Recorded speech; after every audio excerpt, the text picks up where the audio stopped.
Hey everybody, welcome back to Let's Play Super Mario Bros. 3. We're here in World 2, the Kupahari Desert, or Desert Land, depending on what version of the game you're playing. So let's get right into it. World 2-1. Alrighty. Got these tiny Koopas in a block. Goombas in a block, I should say. Forget what they're called.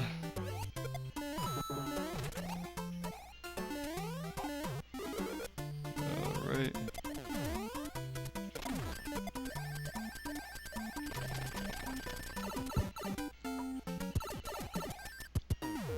We got a power switch. Or a P switch, whatever the P stands for.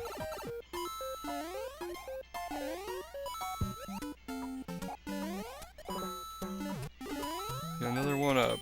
Yeah, it's very easy to get 1-ups in Mario games, that's for sure. You know, coins are in abundance, especially in the early levels.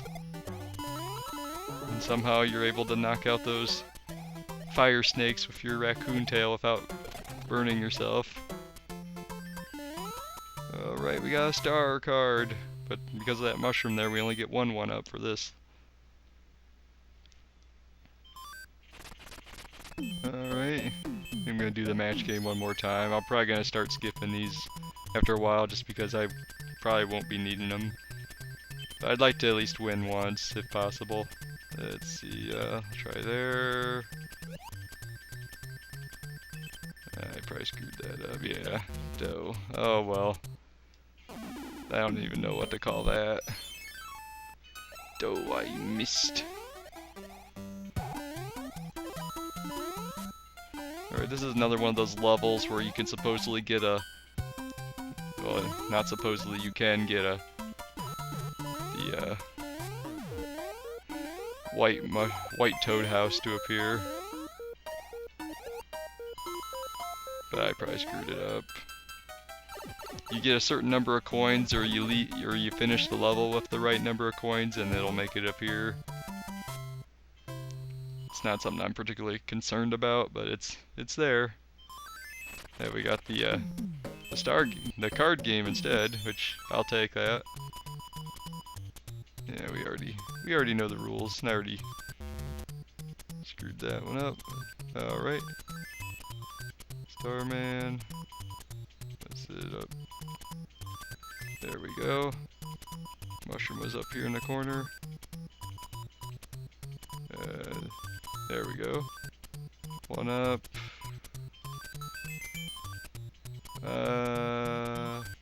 Oh, I missed.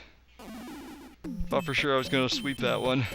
Oh well, we're at the fortress here in Desert Land. Dry Bones, the very first appearance of Dry Bones in the game, and Thwomps. And later on you'll see another staple there. We got our first Boo in the game too. In the entire series. Super Mario Bros. 3 introduced a lot of new enemies that have been mainstays in the series since then. I forget when Mario 3 came out, was it 1989? Or 90? Yeah, it wasn't 90, I don't think. That was Super Nintendo time.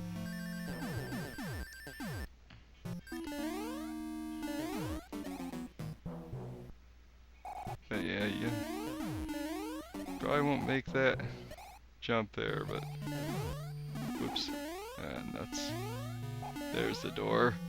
Can't quite see it on my screen. My screen's a little bit darker. I don't know if it's because of the black backdrop, or because of all the cords connected to the same AV port in order to hook everything up to the dazzle.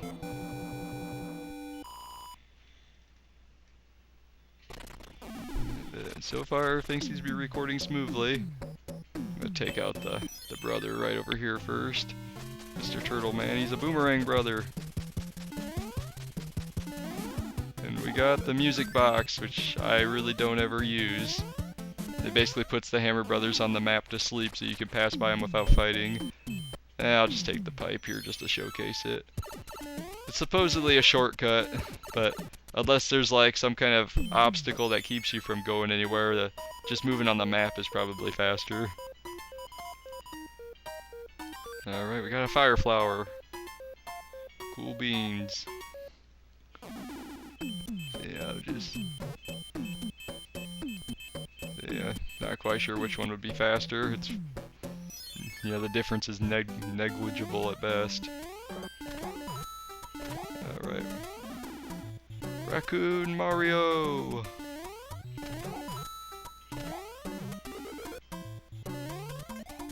And now, invincible flying raccoon Mario.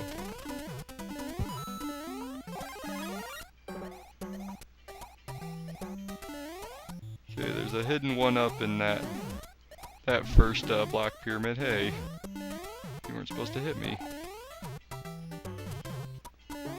We got hidden blocks. The bane of Proton John. And pretty much anybody that ever played Mario ROM hacks, I suppose. There we go. And we got a power switch.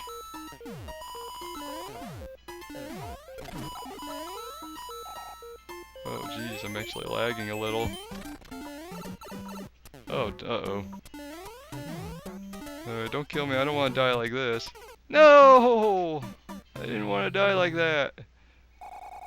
Now I'm all the way over in the pipe. Oh well, it happens to the best of us.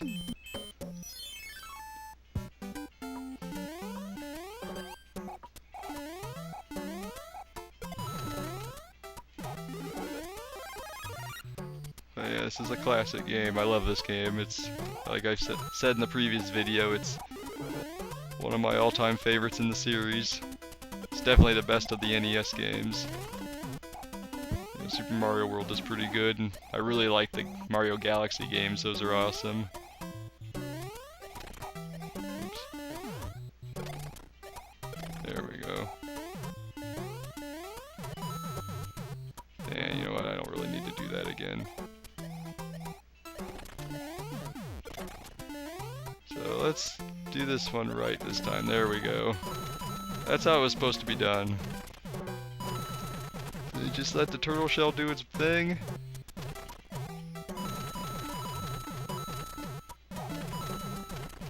And moving on. Gotta watch out, there's gonna be a boomerang brother. Oh, nope, I must be thinking of a different world. Never mind. Sooner or later, there's gonna be a boomerang brother waiting for us in the black area. Alrighty, now we're in the quicksand pit.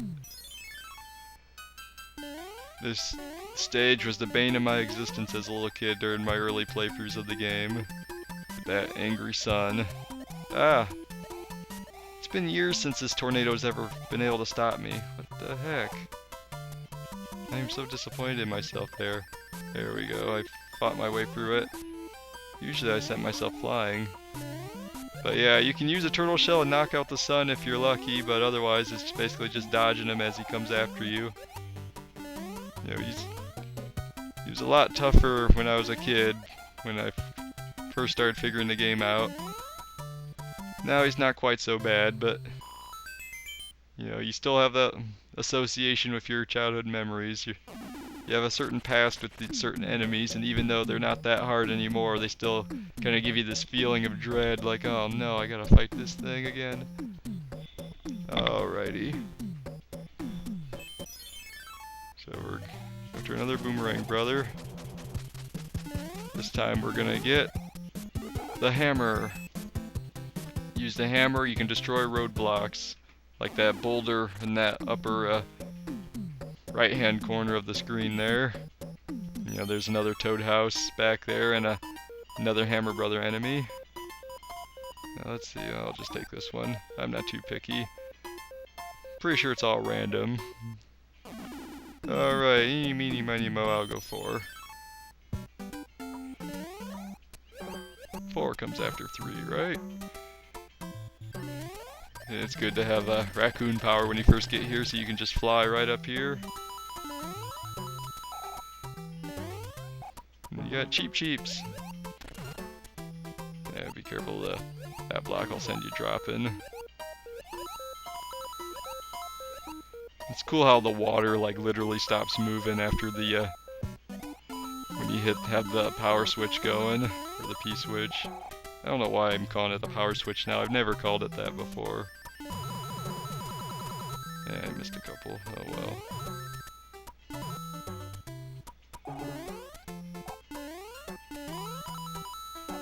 Alright.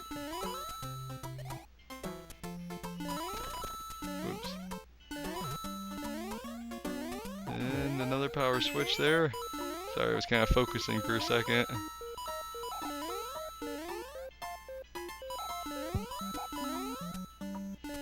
Yeah, I'm not too worried about that. This last note block will have a... Okay, there's the one that had the boomerang brother at the end.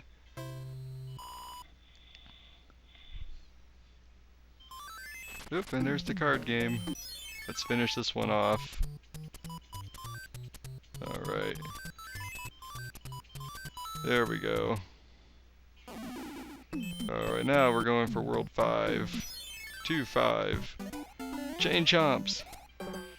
Yeah, I usually skip this level just because you can't kill those things as far as I know. At least not with conventional methods. Nah, it's fine. I wasn't too worried about that. Ooh, that was close.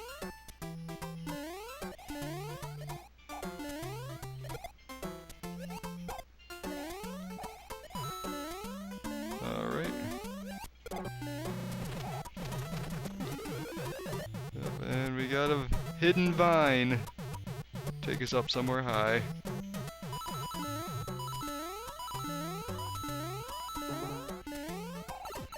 It's amazing this pipe is able to take us anywhere. Whoops. Ah, nuts.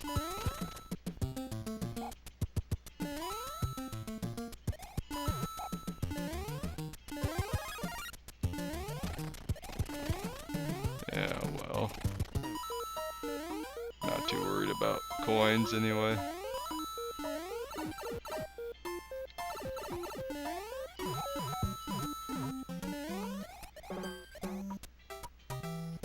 Oh well. And you got another mushroom card. Alright, hey, if I get one more, I get 2 1-ups. Wonder if I'll be able to max it out by the time I get to the end of the game. Alrighty, well, since I've got the time to demonstrate how to use items. See, I've got 2 pages and the start of a 3rd one of items already. I think 4 is the maximum. But yeah, I'll break that. Alright, we got a... Let's see, what do we got here? We got a frog suit! Here, kind of a precursor of what's to come, I guess. And we got these guys. Fire Brothers! Basically Hammer Brothers that spit fire, and you got the 3rd and final magic whistle in the game. In case you missed one of the ones in World... in Grassland, or Grass Hill, whatever you want to call it. Let's enter the pyramid.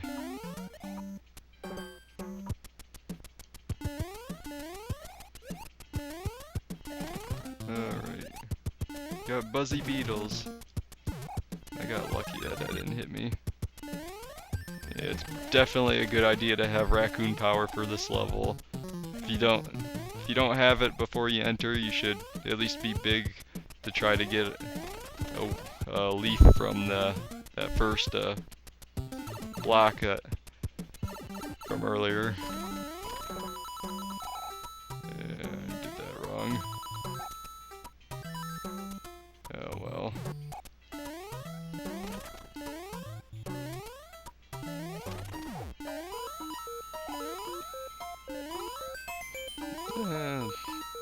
That's not too bad. Again, the coins really don't matter after a while.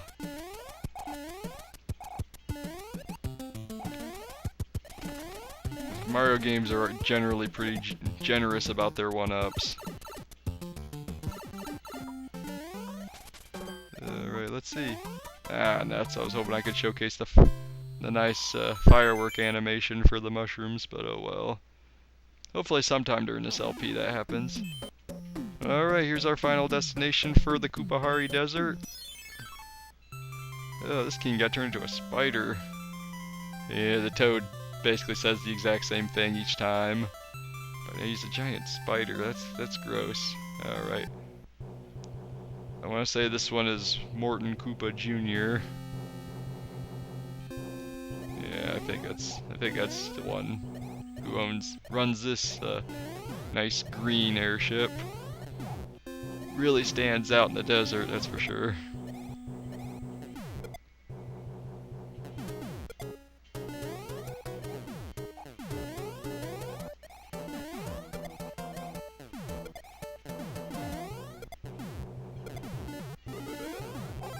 Alright, we got Fire Mario. It's better to, I don't know, it feels right throwing fireballs at the Koopa kids for some reason.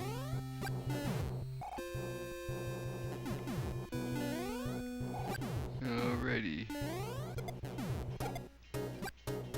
Got Rocky Wrench. First appearance of Rocky Wrench. I don't think these guys make another appearance until Super Mario Galaxy 2, I think. Or it might have been the first one. No, wait, Super Mario Galaxy 1 has them in it too.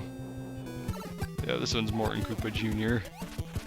Or I guess he was Big Mouth in the old cartoon series for some reason. He was also like a fourth of his actual size. I kind of miss Nintendo doing cartoons like that, kind of. I mean, I'd prefer a better quality out of them than what, you know, those were. Like, the old Zelda cartoon was really bad. Just, like, inconsistent animation and stuff like that. But, anyway. You know, the king is back to normal. He says the same thing again. There are conditions in this game that you could, if you meet, that he will say something different. But alright, we can stomp on enemies using Goomba's shoe, or Kuribo's shoe, or Kurubi's. And there's a jewel. But alright guys, next time on Let's Play Super Mario Bros. 3, we will be tackling Water World. Alright, I will see you guys then.